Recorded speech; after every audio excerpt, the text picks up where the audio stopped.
ദേ വന്നു സ്നേഹക്കൂട്. പ്രിയമുള്ളവരെ, your attitude not the aptitude determines your altitude of life.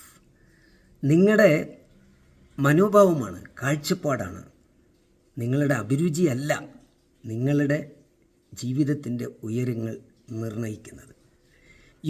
Our attitude towards life determines life's attitude towards us. ജീവിതത്തോടുള്ള നമ്മുടെ കാഴ്ചപ്പാട്, മനോഭാവമാണ് ജീവിതം തിരിച്ച് നമുക്ക് തരുന്നത്. അതിനനുസൃതമായാണ് ജീവിതം നമ്മോട് പ്രതികരിച്ചുകൊണ്ടിരിക്കുന്നത്. Your attitudes determines your direction. നമ്മുടെ ജീവിതത്തിൻ്റെ ഗതി നിർണ്ണയിക്കുന്നത് പോലും ജീവിതത്തോടുള്ള നമ്മുടെ ആറ്റിറ്റ്യൂഡാണ്, മനോഭാവമാണ്. അതുകൊണ്ട് പോസിറ്റീവായിട്ടുള്ള ആറ്റിറ്റ്യൂഡ് വളർത്തിയെടുക്കുക, പോസിറ്റീവായിട്ട് ജീവിക്കുക.